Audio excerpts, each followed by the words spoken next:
Well, good morning, everyone. Hope you guys are out there and ready to make a little mess and have some fun. Somebody give me a thumbs up or something. Let me know that this is on and broadcasting. Testing. 1, 2, 3. I see. Oh, I do see 1, 2 people watching. Okay. So somebody give me a comment. There we go. Hey, Andrew Burkham. Long time no see, friend. Good to see you. All right, so I'm going to give it a couple minutes here, let people get logged on and ready to go. So if you're just tuning in, we're going to be making a little Mickey Mouse hat craft today. And I did have a list of materials that I put on there. And as I said, don't worry too much if you don't have the exact papers and colors. This can be done with anything. It's just a pretty simple craft, but I'm going to show you, like on this one, how to kind of make it look like your name is sort of stitched on there too. So, hey, Jerry and Christopher, good morning. So, basically the one thing I forgot to mention on the thing is like, I kind of worked with a CD because that was a good size and I figured almost everybody has one. What I kind of determined the ratio of a hat was that basically the diameter of the ears was about half the diameter of the hat. Now, I'm sure there's some discrepancy there and you can do different sizes, but I found that 2 to 1 worked really well. So for the Mickey Mouse hat I'm doing, I found a CD because I figured that's something almost everybody has. And then I found, this is the metal lid off a candle that I have in my office. So that turned out to be about half the size of the CD. So those are the 2 pieces I'm going to use to trace. So when we get going, I'm going to use those. If you have any other, like if you have hole punches, you can always do, well, they don't really make, if you have a 3-inch hole punch and a 1.5-inch hole punch, that's about the same dimension. Hey, Nicole and Danny and Lynn and Krista. Good to see you guys. Thanks so much for joining in. Oh, we're up to 36 people. Awesome.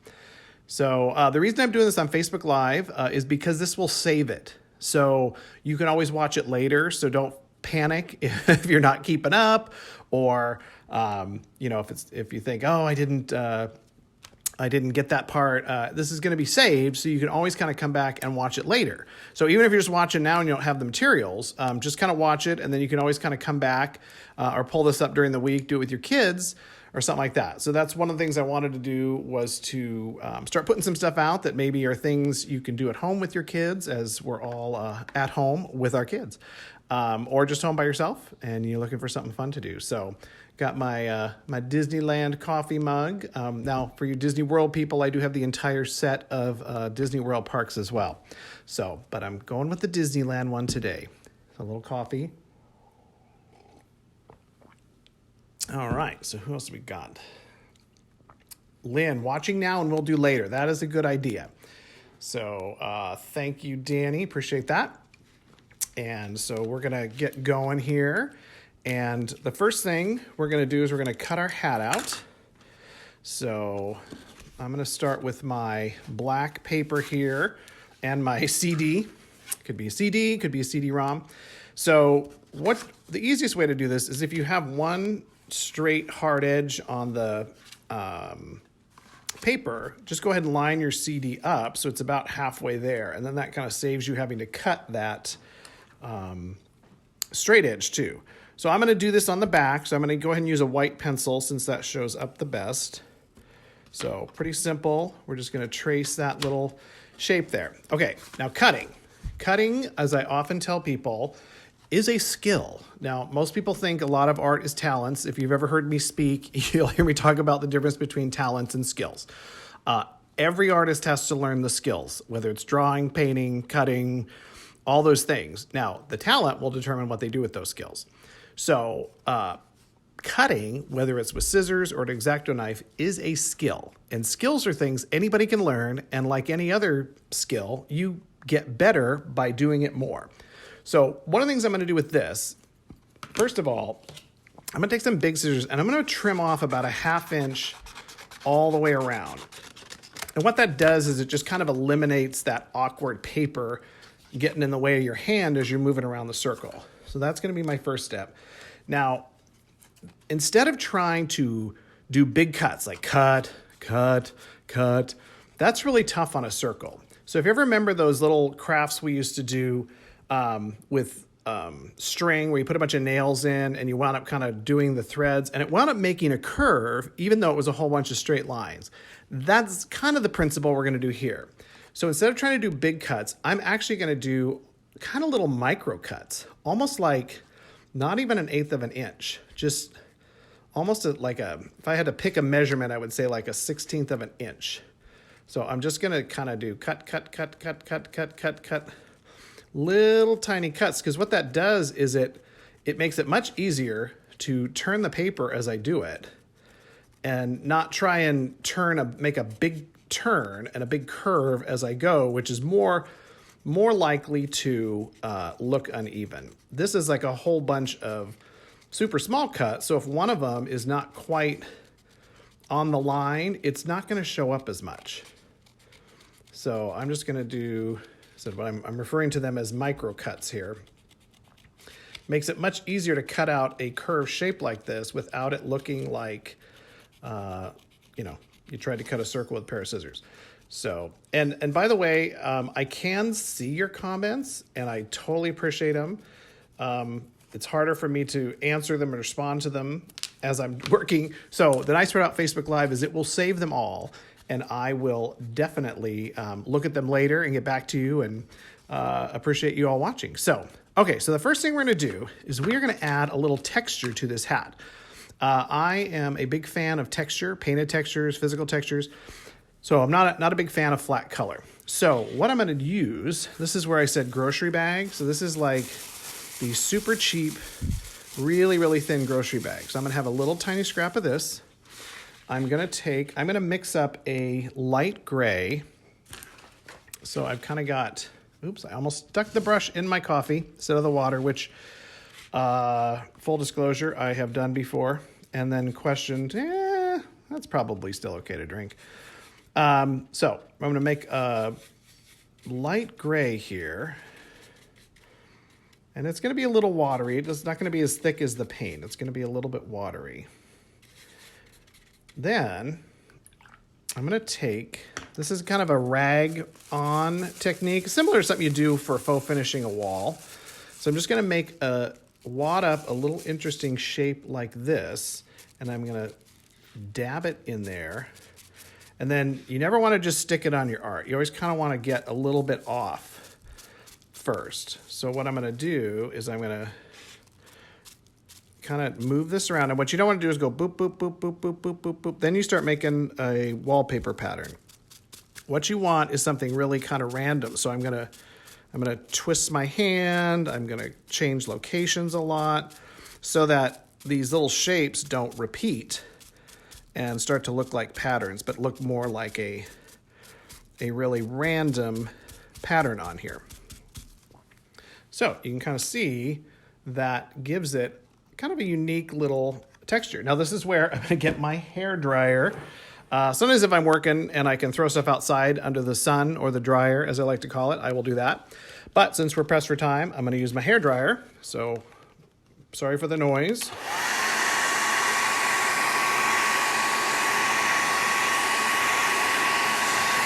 All right, so because it's mostly water, that's going to dry really fast. Now, I used to use a heat gun. Heat guns can melt things, including like my cutting mats or my fingers. So I am no longer a fan of the heat gun for the work that I do. I typically just use a regular old hair dryer. Okay, so now I could leave it like that, but I'm actually going to put a little wash over it. So I'm going to go back to my base color, which is black, and I'm going to make a little wash of just black and water. And I like washes because you can build it up. So I always say it's easier to add more. It's much harder to take it off after the fact. So I am just going to really quick. Now the thing with a water wash is it does dry pretty fast. So you have to work a little quickly. This is a small shape, so I can pretty much get it on before it dries. So I have that. So now I'm going to go ahead and hit it with my hair dryer again. I'm going to take my hand out from under there. All right, So now we still have the same texture, but it sort of knocked it back a little bit. It's kind of, whereas before it was sitting on the surface, now it's kind of sitting under the surface. So that's what I like. It's a little more subtle. And if I wanted, I could take another layer, do another layer of wash, do the exact same thing until I get it to the point that I like. And you can do this with any color. I just happen to be doing it with black. So that is my hat base. So the next step is I am going to do my name.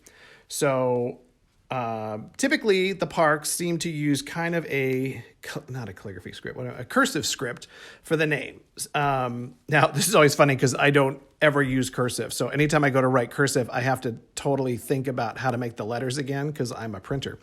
So what I would do is I wouldn't do this right on the art. I'm going to just practice it up here. So it kind of gives me the size I want. I mean, one thing you could do is even kind of trace your hat on a piece of paper. And then that lets me kind of get my name about the size I want in the hat. And then it also helps me line it up later when I draw it on the hat. Now I'm going to cheat on my V because I don't care for the way the V connects to the E. So, all right, so that's, pretty centered. So now what I'm going to do is I'm going to take a white pencil, and you're going to see this. So this isn't like something secret back there. You're actually going to see this line a little bit as part of the stitching. So I'm going to just and try and approximate what I did in my test up there with the white pencil. D, A, V. Now, if you have a bigger name, obviously you gotta sort that out and make adjustments, make it more compressed or something like that. All right, so for the stitching, Sandy McDonald Augustus, my friend from high school, so great to see you on there. Thanks for tuning in. All right, so I'm gonna take kind of a bright yellow here, and this is where I say you need a good brush. In addition to skills, good tools is another thing you need. So, at some point, if you're going to do work like this, you do have to invest in some decent brushes. You can always use your Michaels coupon or your Joann coupon and buy an $8 or $10 paintbrush every now and then and just take good care of it. But for little fine detail work, you really want a good brush. So what I'm going to do here, I'm going to show you up a little close, is I'm just making these little tiny marks, and there's a little space in between them. They're not all going to be identical because, I'm hand painting it, but that's basically the look you're going for. And what you're going to do is you're just going to follow the white line you've drawn. And so you'll see a little bit of that white line in between the yellow marks. So mine started to look a little dot-like. They're less dot-like. They're a little bit more like a dash.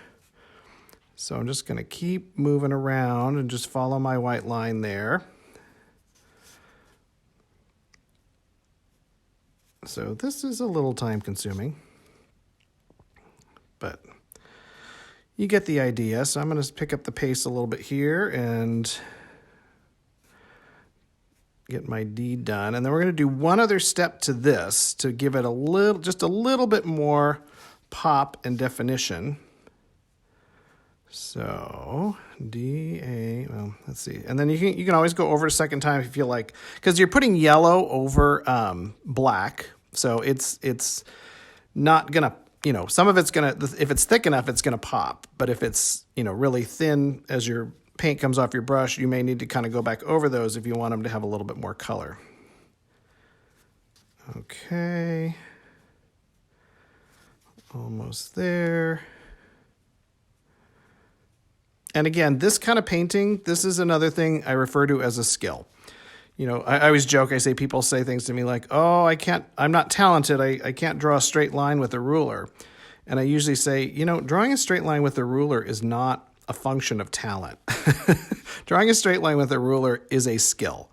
So, and as I said, like any kind of skill, you can get better at it.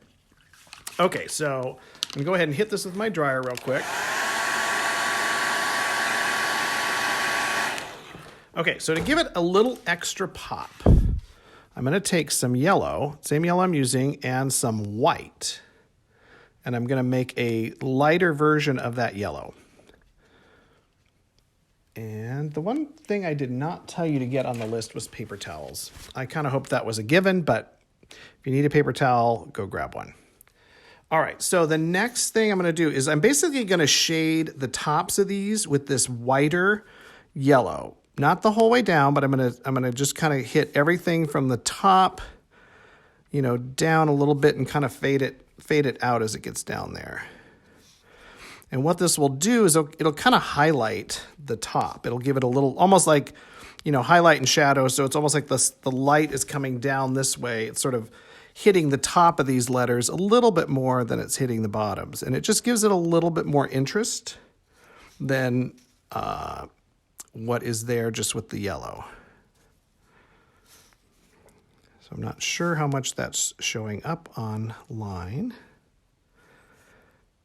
Okay. So you can see it's just got a little bit more pop on the top. It gives it a little bit of a color gradation, which I'm a huge fan of. So that's kind of the stitching there. So we're going to set that guy aside. And next we are going to move on to the ears. So I have this paper here, and you can see this paper was kind of thin. So to make it a little bit more inherently stable, I actually glued it to a thicker red paper. So that's something you can do if you've got like a, wrapping paper or something that you want to use, that's really, really thin paper. You can glue that to a thicker cardstock, and then that way when you cut it out, it kind of has some inherent rigidity to it, so it's not going to curl as much. So you can do that either with, white glue or spray glue or a glue stick or something. Maybe think ahead and glue it like I glued this yesterday. Glue it down so it has enough time to dry. So I'm going to work on the back of this. I'm going to take my little lid and do the same thing. I'm going to trace a couple of circles. And then I'm going to cut them out again. Same way with my little micro cuts. And here again, I would do the same thing. First thing I'm going to do is I'm going to cut off all the excess around, just because it makes it easier to cut the circles out with the scissors, to not have to deal with big chunks of paper kind of poking you. So last time I used little scissors, I'm going to actually use my big old scissors on this guy. Might go a little faster.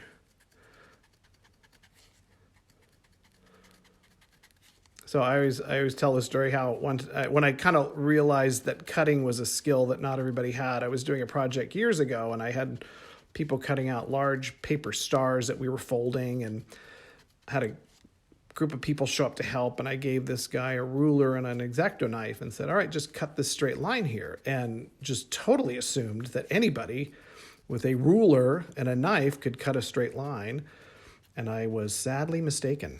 And that was where I realized that cutting is a skill that not everybody has. So that's one. Now, I said I am pretty fast at this. And one thing I forgot to mention is if you have anything like a Cricut, you can cut these things out super easy. And again, kind of using that 2-to-1 ratio of the hats and the ears.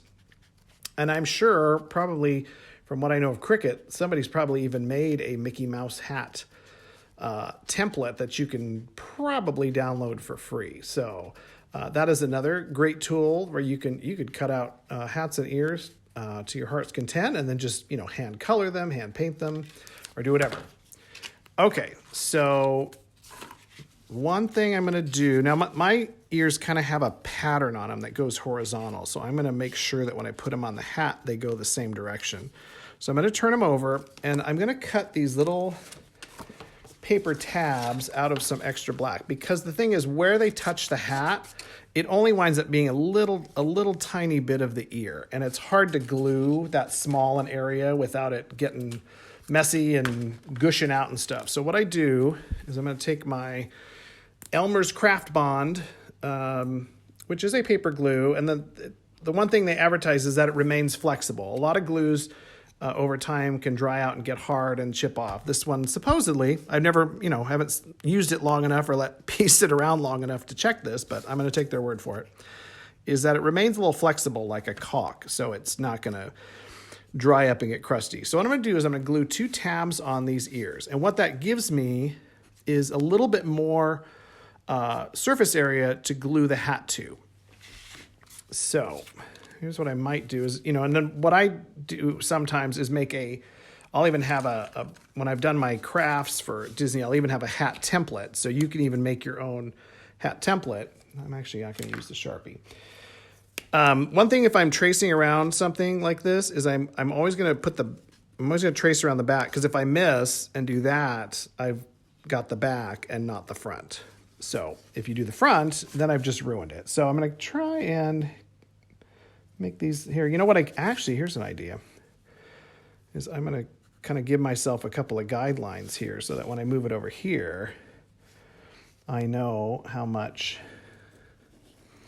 So that looks like it's fairly accurate. So now I can put that ear down, put glue on this part, maybe a little bit of glue on that piece there. And then I can attach these.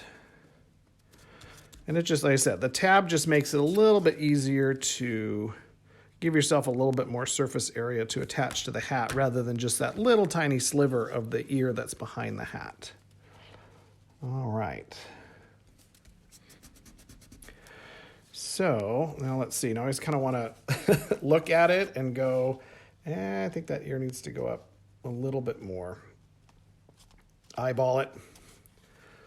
All right. So that is most of our hat. What I'm going to switch to now. Oh, I meant to do this before I glued them together, but I think this will still work. So I'm going to set that aside. I'm going to take this is my cardboard. You can use foam core. Ooh, Puffs, ultra strong. I know you're jealous because we've got a big box of Kleenex. So I'm going to do the same thing I did with tracing the hat. Is I'm going to trace these shapes again. So I got 1 hat and 2 ears. Now, normally, if it was me and I was doing this, I would use my X-Acto knife, but not everybody uses an X-Acto knife, so you can actually cut cardboard with scissors. Now, if you are using foam core, which is a different material, that's a little harder to cut with scissors. You may need to use an X-Acto knife for that. So I'm kind of doing the same thing that I did with the hat part, which is to sort of cut off the excess to make it easier to cut out. So you can give yourself a guide here. You know, it can be rough because you're not going to see these.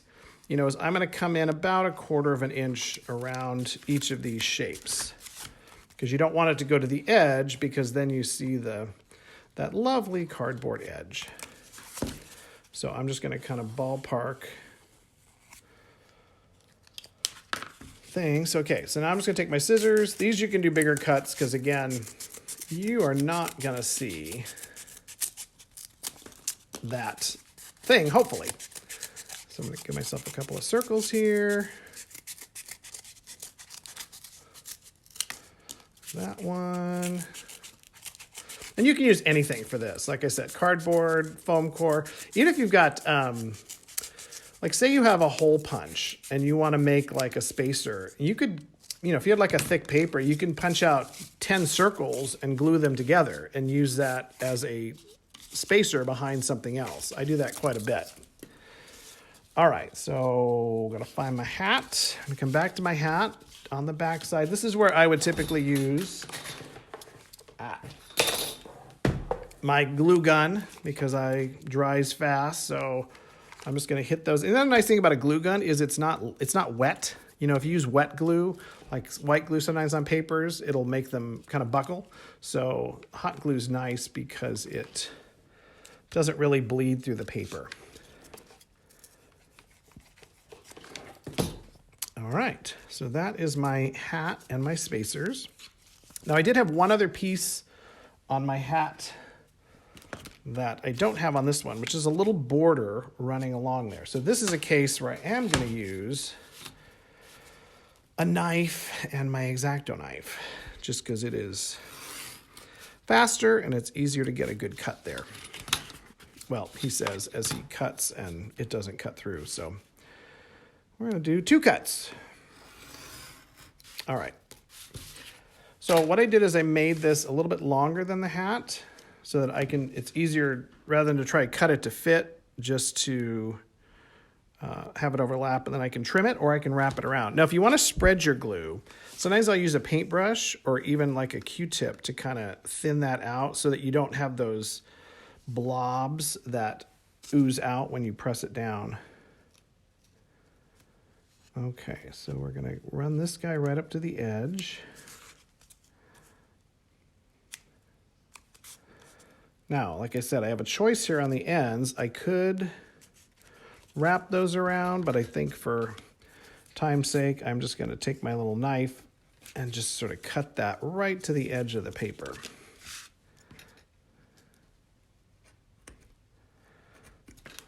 Okay.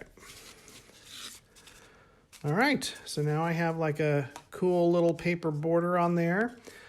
So what I need now is a background for this to sit on. So when I talked about in my materials list is some kind of thinner board, like this is chipboard, tag board. You could even use the same kind of cardboard. Just hopefully going for something that's a little bit more rigid if you're going to stick it in a frame or put it on a shelf or something. So this is just kind of a fun textured paper I get. I get most of my papers at places like Michael's and Joann and Hobby Lobby. If you can find a good art store, real art store that's got handmade papers, you can really find some cool stuff. And there's actually a lot of stuff online. Like Art Supply Warehouse is a place that I go actually physically buy paper, but you can buy them online. The Paper Source is another great place, and you can order stuff online from them and get some really, really neat decorative papers. Okay, so to glue something this big down, a couple ways to do it. One is you get a can of spray glue and spray it and stick it down, and that works great. If I'm doing that, say I was going to spray glue this, just a tip, all of the weight is going to be sitting right in the middle there. And if it was to come loose, that's where it would come loose. So sometimes, most of the time when I spray glue, I will find the area where that piece is going to sit and put a little bit of glue on before I hit it with the spray glue. And then that just kind of gives that center section a little bit extra hold to the background. That won't ever be seen. Even if it did buckle, it wouldn't be seen. So what I'm going to do here, I'm going to use white glue. And this paper is pretty thick, so I'm not too worried about it buckling or bleeding through because of the wetness of the glue, but that is a possibility. So I'm still going to try to go kind of thin, meaning I'm not blobbing glue on here. The other type of products you can use are like Mod Podge, which I have used, and you can use that with a brush. You can use that with a small paint roller. Now, this is a case where, again, you could kind of take your Q-tip and just give it the once over, and what that does is it does spread a slightly thinner layer on. Because, we've all had kids that, glue, I would say gluing is a skill as well. And then we've all had kids, and you watch kids glue, and they put, a tablespoon of glue on a 1-inch circle. And we all know what happens there. So I've seen adults do that as well. So what you really want is as thin a layer of glue as you can. And then you're gonna rub it down. Now, I didn't bring I have kind of a flat paddle burnisher that I use. And a lot of times it's safest if you put a piece of paper over this and rub it down. Because a lot of times you've just put glue on, you have glue on your fingers, you turn over and you touch your art.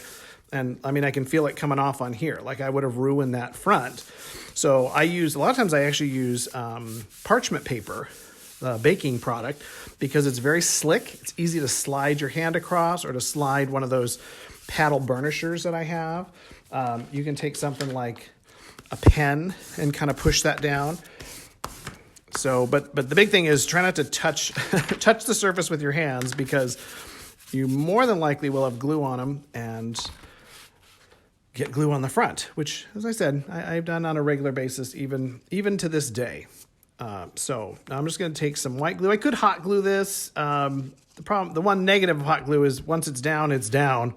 So this guy, I'm going to kind of eyeball here to get him. Oops, sorry about that. just to try and get that level as much as I can. I gotta stand up here and look down on it. So that looks pretty level. All right, so now this is something you could go find a little shadow box frame at Michael's or something and put that in.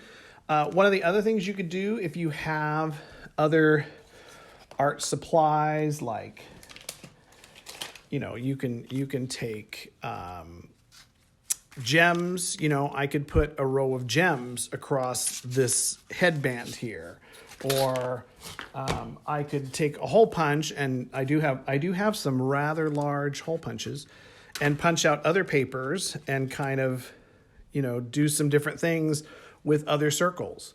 Or I could take,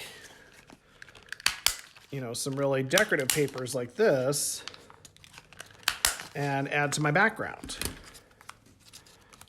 you know, and do little things like that. So there's tons more ways you can accessorize this. If you wanted to make a little bow and put a little bow here and turn it into Minnie Mouse ears, that is a possibility too. So there's lots and lots of things you can do this is kind of a basic shape, and you know, you don't even have to do the name. You could do this as a solid color or a pattern paper. You can create your own Mickey Mouse hat logo. I'm sure you can find pictures of that online that you can size to like a hole punch, which is what I would do. Is I like say this is a 1-inch hole punch. I will take that logo and I will size it to this so that I can just slide the paper in and pop them out and stick Mickey hat logos on there. There's all sorts of things you can do. You've seen the insane hats that people make to wear. You can do all sorts of insane versions of these, personalize them for your friends and stuff. And then the last thing that is super critical for all of you artists is you have to sign your work. So I'm just going to I'm not sure how it's going to work on this paper, but it's okay. So I always want to make sure you sign your artwork so that you acknowledge that that's something you made. So that is pretty much it. So if you have any questions, I will stay on here for a couple of minutes, so feel free to shoot them to me. And if I missed any of your questions in the comments, I promise I will go back through all of that and answer any questions that you have. Be sure to check me out online. I tried to print something out, and my computer took that moment to freeze up today, so that was great. What happened to the paper?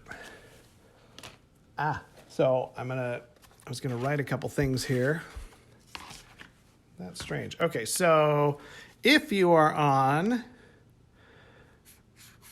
Facebook, you can find me here where you are at Dave Avanzino Designs.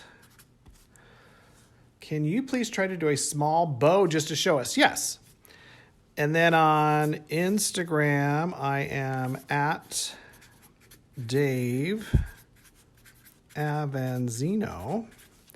And I have a brand new website where you can see some Disney art, but you can't purchase it there. But you can always message me about it. But you can find some tiki artwork. I have some new steampunk artwork. But definitely things for sale there. And that is Dave Avanzino Designs.com. So check those out. I will leave those up here. Okay, so for a bow, let me see. I do have some. I gotta find a paper up here to make it out of. It may not be a red bow. Let's see. How about? All right, we'll go for this. Okay, so a bow. So I'm just making this up as I go, so be patient. I'm looking for my pencil. Okay, so if I was going to do a bow, so the side parts of that are kind of this shape. All right, so this is a case where I would make a template because you kind of want your side pieces to be the same.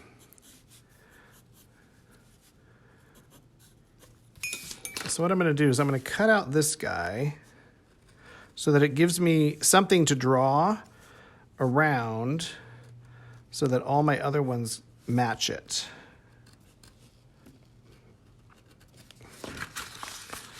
Ah, that did not quite cut through.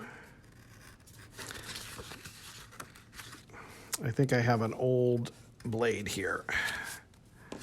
All right, so what I mean by that is now I would take this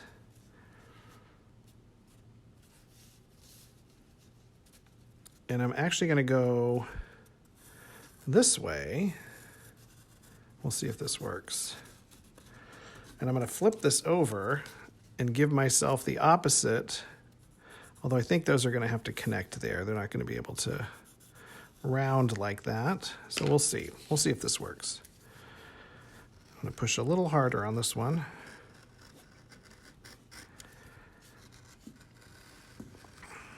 So sorry if I missed your other questions. All right, so now if we take this and fold it in half, yeah, so that's kind of half our bow. So I'm gonna make, I might as well just trace this one. So let's make another one of these. Now, you don't have to make it 3D. I am kind of making it 3D. And if I was gonna use this one, because the front is red and the middle is white, I would actually mix a color and probably paint this inside so that it, not with all the detail on it, but just kind of a color so that it sort of matched, so it looked like the back of a piece of ribbon and not a white piece of paper. All right, so I got my two things. I'm going to do a little, I'm going to glue these together right here. Hey, and let me know, like, for those of you who watch this, please feel free to message me or make a comment and say what you liked, what was helpful, what you think would be more helpful, or other things you would like to see, because I definitely would like to do more of these. So I would love to know your thoughts and how this worked and how I could improve it. So be honest. All right, so there's kind of the base of our bow. I think for the middle part, I think it's just going to be kind of a rectangle here, almost like a piece of tape that you would fold over. I'll cut a little bit off there.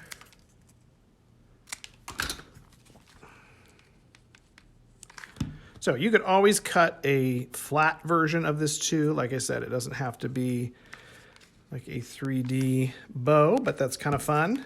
All right, a little glue gun. So let's come back to this guy. So if we were going to take that bow, I don't think, it doesn't work as well with the Dave name, but could definitely work with somebody else's name. So hot glue or cold. I do use both temps at sometimes. I think right now this one's on hot. I don't know why. I tend to leave it on the hot more than the cool, but when I do think about it, I do use cool sometimes. All right, so let's see. Somebody said they had a custom name almost 2 years ago and they still look at it daily. So that's great to hear. Thank you so much. Yes, I am recording this, or this will be saved. So you will be able to go back and watch this later. I will make sure that it's posted there. So yes, more videos. Joanna Thompson, another high school friend. Awesome. So great to see you. Thanks so much. So any other questions before we sign off here? Oh, you're welcome, Christopher. This was super fun. So I said I've been wanting to do this. I figured people have time on their hands. I have time on my hands, so let's figure out some fun stuff we can do together. I'm going to probably wrap this up, and then, like I said, I will go back through this and answer any questions you have. If you have any questions about a specific piece of art that you've seen or you would like, Disney or otherwise, feel free to send me a private message, and I can answer those questions for you. And I don't have any current appearance dates because the parks are closed, but they have assured me I will be rescheduled. So, I will keep on top of that. How often do you use a Cricut for your work? I do actually have a Cricut. I use it occasionally, not a whole lot. But I do use it. I try to not do too many things that are not handmade, but there's sometimes you just got to do it. I use it a lot in my tiki artwork to cut background leaves and, things like that. But I'll use it occasionally in some of my Disney pieces. But I try to keep as much handmade as possible. But it is a great tool. So All right, we got Chicago. Love the DCL artwork. Thank you, Nicole. Good to see you, Antoinette. Thanks, Debbie. Debbie's a great paper artist too. So, and you'll notice, Debbie, I use scissors today. I'm always amazed what she can make with scissors, because I would think it would be an X-Acto knife, but she's really, really good with scissors. So, trying to improve my my scissor skills. So anyway, you guys, thank you so much. I appreciate you all tuning in, and like I said, this will be here, so you can be able to watch it again at your own pace and make some. And then they definitely want to see pictures, so you have to send me pictures of whatever you make, and I'll do like a neat little gallery and post them all. So I would love to see that. So thank you all for watching, and I'll see you next time.